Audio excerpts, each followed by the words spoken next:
Follow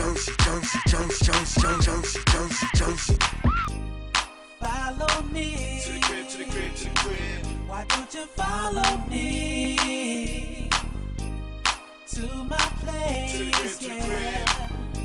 Back in Jersey, yeah, yeah.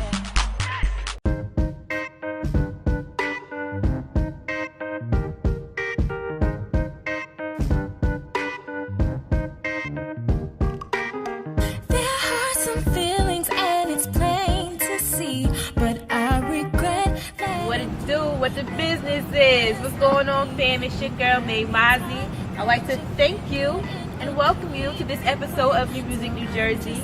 I'm looking around right now because we're outside. Right now we're on the Rutgers campus. As you can tell, it's this nice fall. The leaves are turning colors. And we will be interviewing a couple of artists today.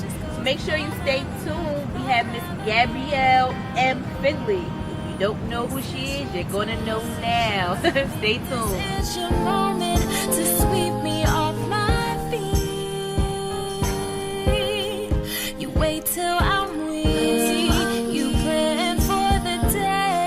You come and get me. When it's not near, you can't have me. Can't have me. What's up, fam? We are back in the lovely Rutgers campus for one. It's a very beautiful day today, so it should be a very cool experience. Sitting to my left is our lovely songstress of the day, Miss Gabrielle Findley. Thank you. That's nice. That's a nice introduction. Thank you. No problem. All love. Now, for those of you people out there that don't know who you are, let them know, who is Gabrielle Findley? I am 22-year-old singer, writer. I do play piano, but I mean it's a work in progress. From New Jersey. I live in Newark actually right now. I'm a Montclair State student, still in school. Yeah, that's the regular generalization of who I am. Nice and simple, straight to the point, let you know she is here. So when did you, or what age did you find that you had the gift to sing? I actually, I used to be like a huge Barney fan and Sesame Street and all that stuff, and just like watching the ABCs or anything like that and just singing. I didn't really know. I don't think as a kid you know you can sing. You know, like you just do it and you're just able to manipulate like the song and play with the notes and all that. And then older people started telling me that. So that's really what it was. So I was like, oh, okay. And then my father did it. So I heard my mother singing and my family, they all sing. So I just was like, I like doing it. Why not make it a career? So ever since I was watching Barney, which is pretty little, if you can only imagine. I remember Barney, the big purple dinosaur. Yeah, that was the best. I wasn't too cool with Barney, but I do remember those days. Barney he was creepy. But I don't know. That was just me. Now, you live or you reside in Newark, but where is your home base? I'm actually, you can say I'm from Maplewood. Okay. I went to Columbia High School, and I've lived there. I had lived there for a little while, and then I moved sort of in the middle of the high school year. I wasn't living in Maplewood, but oh well, I still lived there. Stuff happens. Yeah. A lot. So in Maplewood, let's say going back to your base environment, were you performing? Like, did you create like your following from where you were born and raised? Like, how was that experience? What, was I performing when I was in Maplewood? Yes, like I performed in high school. We did quite a bit. Still now to this day, some people that went to school with me back in the day, they'd be like, "Aren't you that girl that sang? What did I sing? I think I sang something from Etta James." And it was for like it was for like a Harlem Renaissance thing, and I had on this like long green dress. I was like dressed to kill, and I did that performance, and I have to find it, but that was like the last big performance that I did in high school. I was like every choir, so you were always on the move. I was always into music. I was that girl that stayed after school. Their parents were late picking them up, and I played piano all day. Everybody knew. That's so yeah. Now I asked that question because sometimes people's trademark or their stamp starts out in the beginning of their career. So if you don't make your name known in your town, it makes it kind of hard for you to progress. So that's why it's very important for people to understand where you started from, and you started in your home environment, and she worked her way up. So it's not like she was born and raised in Maplewood, they came to Newark and started doing her thing. You were doing your thing from the rip. So a long time. Yeah, that struggle is very, very important, especially for people out there thinking that it's just so easy. But you have to touch it. It is not easy. Before you try to do this career, you have to. Your work is really cut out for you. So imagine that's a lot. So when you sing, let's say, are you a songwriter as well? Or yes. Okay. Yeah. So where do your thoughts come from in your songwriting process? My songwriting process, it comes from just daily life. I do pop music, so it's really, you're able to be really abstract. Like I can write it on that tree right there if I really wanted to. Or that would be very fun. I mean, it's interesting. I don't know if I put it on the album, but maybe. I mean, so my songwriting is just boys. Yeah, of course, they got to be in there somewhere. Can't live without them. You can't live without them. You can't have any, the girly emotions. I mean, I write about them too, all the problems, even if it's small. Just as an artist, you're dramatic, and I guess that just makes me who I am. It keeps me being an artist to go through any struggle, and people can relate to it. That's the nucleus, being able to relate to your own experiences and make those experiences relatable for your fans. So that's a good flow, and I'm glad you don't really meet too many young artists that have that simple of a theory on how they do it, because it is just all over the place. So that's really good to hear that you're 22 and she's focused. It's first time being here, but I feel it already, so it is what it is. Thank you, that's so nice. And more when we come back. Make sure you stay tuned, because Miss Gabrielle Findley is not going anywhere. And we're back. What's up out there? Sitting to my left still. So on this episode, we didn't switch up too much. Usually, I'm telling my artists get to the right, get to the left. But right now, we're cooling. Right in this spot. So let's talk about some of your songs. I know you did a song with a gentleman, H Money. Yeah. Let us know about that song, the name of it. And that was so long ago. Even when I heard the name, I was like, wow. No, I'm kidding. I haven't seen him in a really long time, but we actually recorded that song 2 years ago. Okay. I was still living in Orange, and he was just like, create a hook for this. I just need a catchy hook. And I was like, okay, I can do that. That was when I was still even working on my own music, still trying to find my own self. So I was like, this is interesting.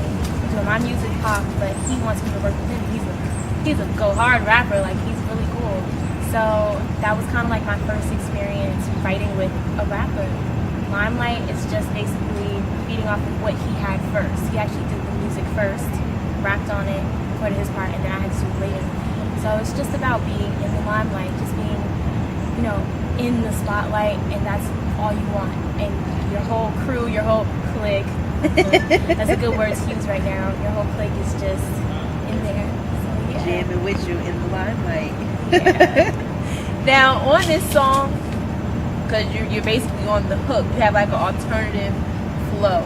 Now, I know certain beats for artists make them deciphers or determines what kind of style they're going to place on that beat. What about this beat made you go in that direction? Honestly, the beat kind of that's a good point. I never thought about that. The beat really speaks to you. So even though I'm a writer and I can come up with a melody right now, a cappella without the music, but the beat, it kind of made me feel like, how Rick Ross always, when you listen to his music, he's like, I'm a king. He's really confident. It's not just he has dance and everything. Yeah, that adds to the whole aura. Yeah, so it's kind of and you always feel it's not just him, but it's always his whole crew is with him. If you see Rick Ross, you don't just see Rick Ross alone. If you envision him, you see a whole crowd of people behind him, and he's just so that beat spoke to me in that way. So not royal, but it was really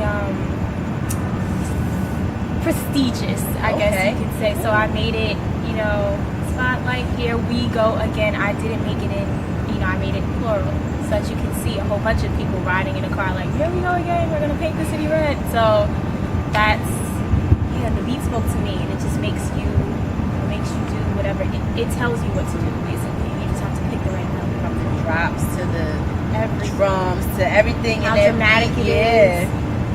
Yeah, that's a feeling, and that's good to know that you have artists, R&B, singers, pop artists, rappers. It all comes together. So that's the meat right there of being an artist, especially dealing with music. So that's a good look. You also did another song.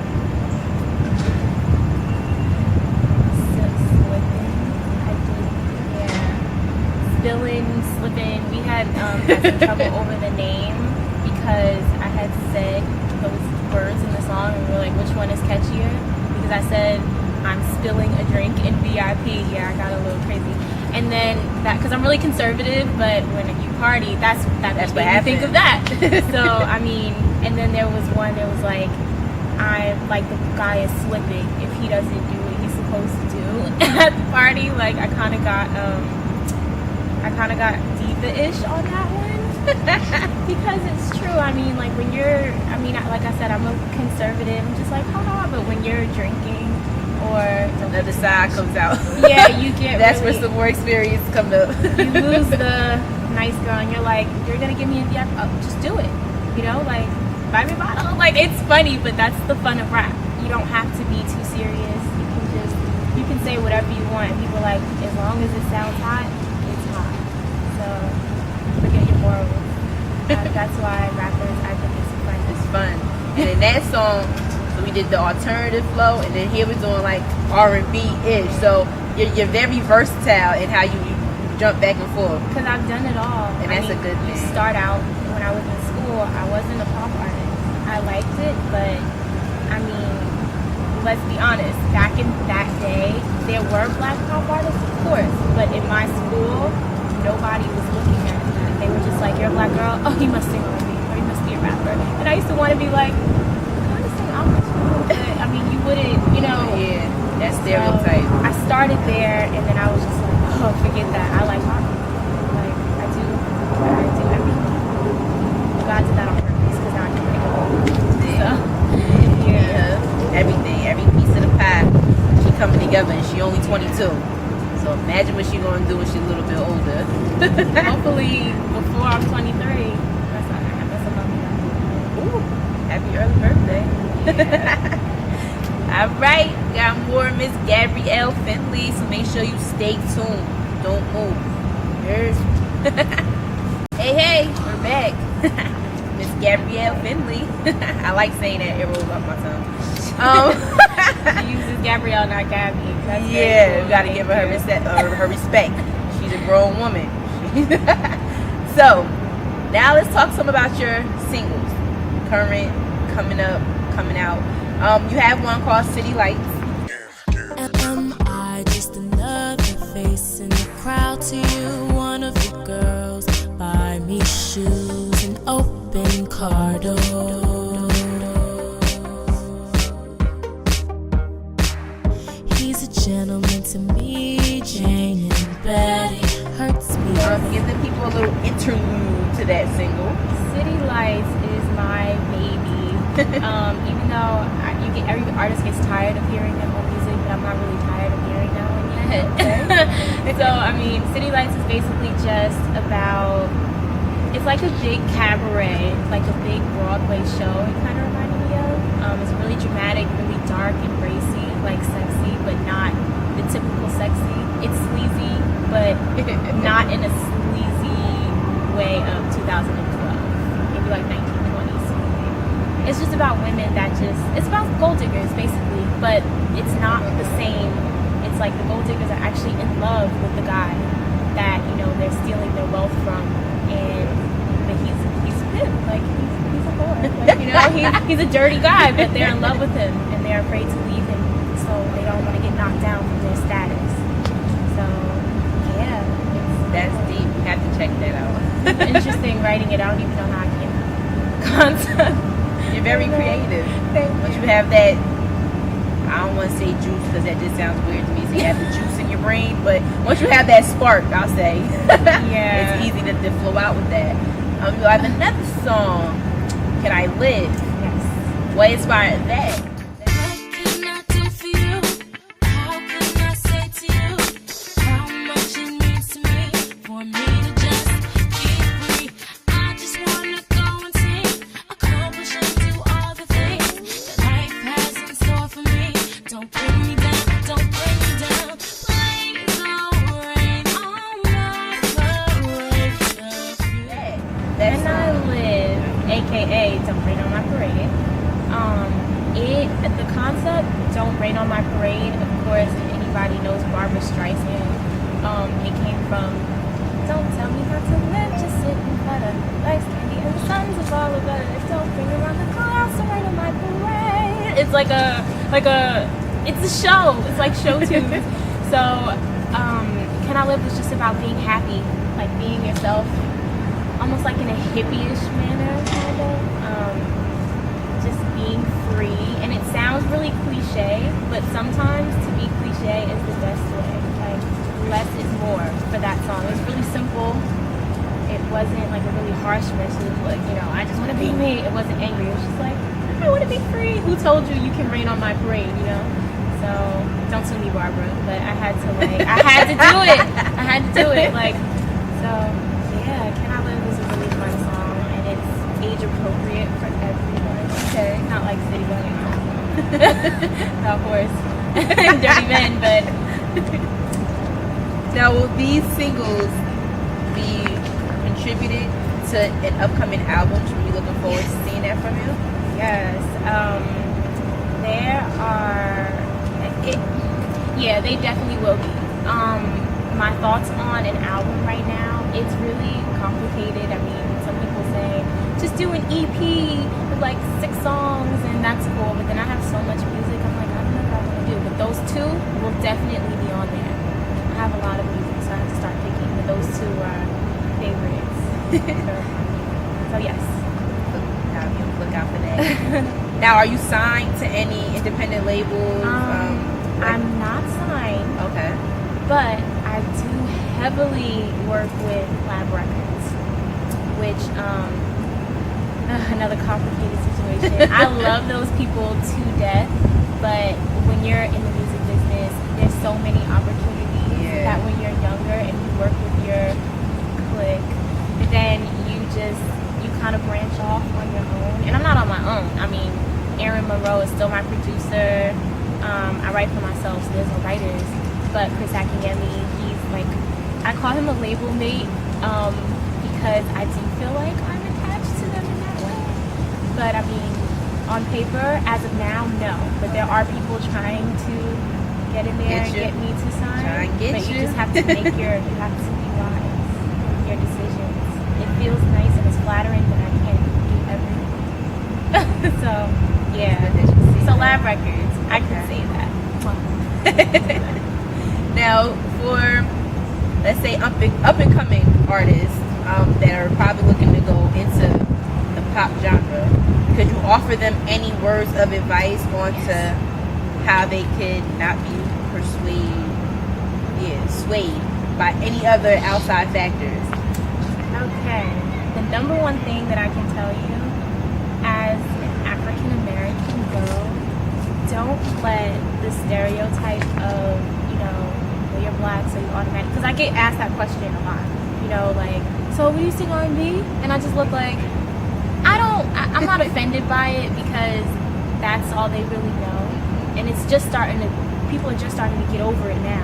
There's a lot of black people, even though Frank Ocean, example, he's an R&B artist, but his writing is so to the left and so abstract, he's almost like a pop artist. So my number one rule that I always went by when I was kind of coming up out of the stereotype of being black and doing R&B was just write whatever you feel. That's the point of being an artist. It's not to always fulfill what everyone else's expectations are. Because once again, example of Frank Ocean, if he were to fulfill everyone's expectations, he would just be a typical R&B artist. I mean, R&B's not bad, but I got bored with it because that's just me. So I still listen to it. I love it, but that's the rule. Forget your race, forget what your hair looks like, forget like how you're supposed to dress, whatever. Like, you know, be you. So pop is for that. You can write about anything, and it's so fun because you're not judged. You can do anything. I'm digging that. Make sure y'all digging that too. She just dropped some jewels, but for real, and that's a big factor in it. You got to be able to give back, even if it's a little bit more than what you're giving. So that's it. I'm speechless. Use all your experiences. Everything. Too. Everything. Use anything. Even if you have to fight with your mom in the morning. Pop music, you can write about it. Like, no, any music you can do it. But I mean, it's just use everything you can because it just helps your music. Even if you never use it, like no one hears it, it helps you form other ideas. Yes. Progression. Yeah. Succeeding is always at the end of that tunnel. Yeah. Where you have to be able to progress and be focused. Yes. We're back. I got her on the right side now. This is my bad side. No. Sure. No, alright, I'm down for the cause. But again, we are here today in the lovely North on the Rutgers campus with Miss Gabrielle Findley. Remember that name. I'm telling you, don't forget it. She's going to break a lot of different lines and a lot of different genres. I think she's going to encompass everything, and she's going to rock out, rock star, in real life. Now, how can people get in contact with the rock star? Soon to be. So In making. my Twitter, I'm still not used to that. My Twitter is Gabsway. So at Gabsway, GABSWENY. Don't ask. It's a friend thing. My Sway Chicks, I love you. And my YouTube, you can also look me up at Gabsway, GABSWENY. And you can Google me. That is She so is awesome. Googleable. Like Googleable, yeah. Like you can Google me, baby. No, you can Google me. That's really cool. It's just the easiest way. It sounds conceited. Just Google me, but it's not true. I Googled myself the other day. I think everybody does that if you're in the industry and you kind of see what. So yeah, I saw a lot things that I didn't even know I did. So I'm like, oh, they wrote about me and I didn't ask them to. Like, okay, so That's kudos to you. yeah. Now, could any be, or let's say for the upcoming year, 2013, could we be expecting to see you performing anywhere? Do you have anything lined up at this point? In 2013, I'm not quite sure because my performances come like that. It's like even though I don't have any performances this month in 2012, it could be tomorrow. Like I was supposed to be somewhere at 7 a.m. and I didn't go today because I woke up late. But I was supposed to sort of perform. So I mean, the performances between here and the city, it could be anything, anytime. So I'll try to keep it updated. I always post everything on my Twitter, so anybody never knows. So follow me. That is the best way to figure out what I'm doing. I don't know. 2013, I may be working with someone. I can't really say right now, but they may be planning a few things for me. And by 2013, I may have my like a real album out, like not a big stage. So yeah, Big thing. yeah. City Lights. That could be the name of your. I know. Yeah, like, I just yeah, that. Ooh. I see it now. oh, that's cool. Is there anything you would like to say? Any parting words for the viewers?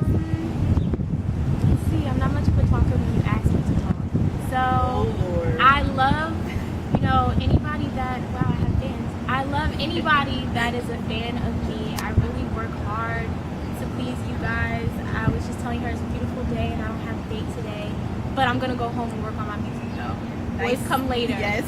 So I'm working Emotions. and I am a little lonely for you, okay?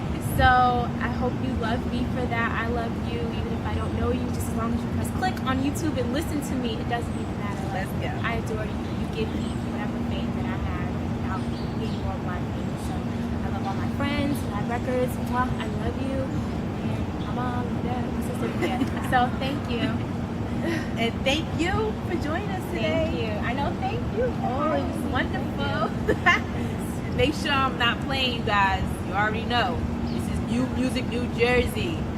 This is our first pop artist, female, African American, all that good stuff. So make sure you stay tuned. You never know, we might be in a town near you. Peace.